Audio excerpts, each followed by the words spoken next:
جماعت کی اندرونی اصلاح کے لیے کہ میں دیکھتا ہوں کہ جماعت میں باہم نزاعیں بھی ہو جاتی ہیں، آپس میں جھگڑے ہیں، رنجشیں ہیں، دوریاں ہیں، وہ ہو جاتی ہیں، اور معمولی نزاع سے پھر ایک دوسرے کی عزت پر حملہ کرنے لگتا ہے اور اپنے بھائی سے لڑتا ہے۔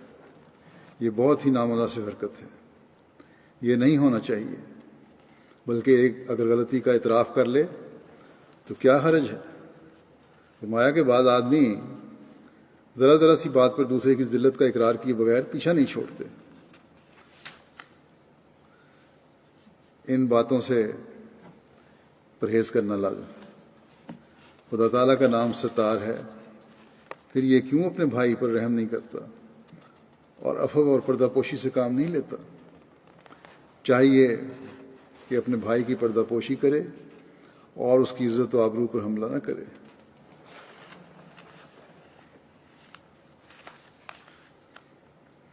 پھر فرمایا کہ ابھی تک بہت سے آدمی جماعت میں ایسے ہیں کہ تھوڑی سی بات بھی خلاف نفس سن لیتے ہیں تو ان کو جوش آ جاتا ہے، حالانکہ ایسے تمام جوشوں کو فروغ کرنا بہت ضروری ہے، ان کو ختم کرنا بہت ضروری ہے تاکہ حلم اور بردباری طبیعت میں پیدا ہو۔ فرمایا دیکھا جاتا ہے کہ جب ایک ادنا سی بات پر بحث شروع ہوتی ہے تو ایک دوسرے کو مغلوب کرنے کی فکر میں ہوتا ہے کہ کس طرح میں دوسرے کو نیچا دکھاؤں، کسی طرح میں فاتح ہو جاؤں۔ ایسے موقعوں پر جوش نفس سے بچنا چاہیے اور رفع فساد کے لیے ادنا ادنا باتوں میں دیدہ دانستہ خود ذلت اختیار کر لینی چاہیے۔ اس امر کی کوشش ہرگز نہ کرنی چاہیے کہ مقابلے میں اپنے دوسرے بھائی کو ذلیل کیا جاوے۔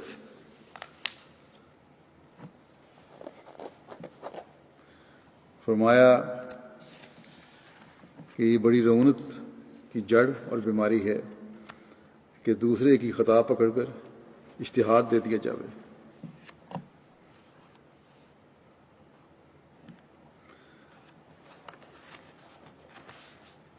فرمایا کہ اپنے بھائی پر فتح پانے کا خیال رعونت کی ایک جڑ ہے۔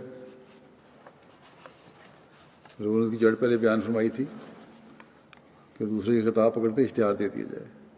مزید وضاحت فرمائی کہ اپنے بھائی پر فتح پانے کا خیال بھی رعونت کی ایک جڑ ہے اور بڑی بھاری مرض ہے کہ وہ اپنے ایک بھائی کے عیب کے مشتہر کرنے کی ترغیب دلاتی ہے۔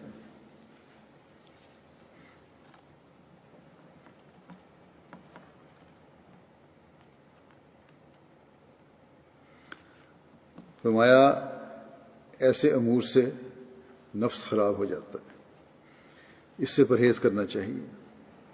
غرض یہ سب امور تقویٰ میں داخل ہیں اور اندرونی بیرونی امور میں تقویٰ سے کام لینے والا فرشتوں میں داخل کیا جاتا ہے، کیونکہ اس میں کوئی سرکشی باقی نہیں رہ جاتی۔ تقویٰ حاصل کرو، کیونکہ تقویٰ کے بعد ہی خدا تعالیٰ کی برکتیں آتی ہیں۔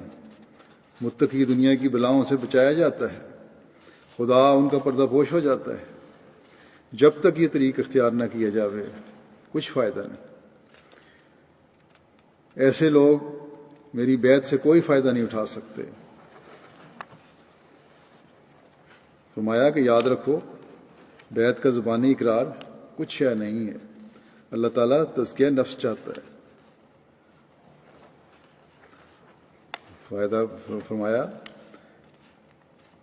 فائدہ تو کوئی نہیں ہوگا، فائدہ ہو بھی کس طرح، جبکہ ایک ظلم تو اندر ہی رہا۔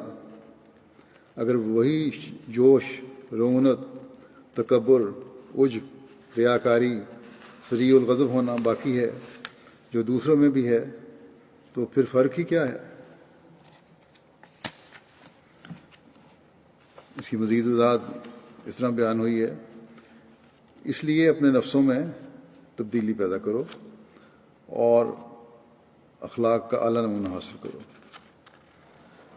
فرمایا کہ سعید اگر ایک ہی ہو اور وہ سارے گاؤں میں ہی ہو تو لوگ کرامت کی طرح اس سے متاثر ہوں گے، نیک ہو، آدمی ہو، صحیح فطرت ہو، لوگوں کو فائدہ پہنچانے والا ہو، اپنے جذبات کو قابو میں رکھنے والا ہو، عاجز ہو، تو فرمایا کہ لوگ کرامت کی طرح اس سے متاثر ہوں گے۔ یہ بھی ایک ذریعہ ہے تبلیغ کرنے کا۔ نیک انسان جو اللہ تعالیٰ سے ڈر کر نیکی اختیار کرتا ہے، اس میں ایک ربانی رعب ہوتا ہے اور دلوں میں پڑ جاتا ہے کہ یہ باخدا ہے۔ فرمایا کہ اور خواہ کیسی ہی دشمنی ہو، رفتہ رفتہ سب خود بخود اس کے تابع ہو جائیں گے اور بجائے حقارت کے اس کی عظمت کرنے لگ جائیں گے۔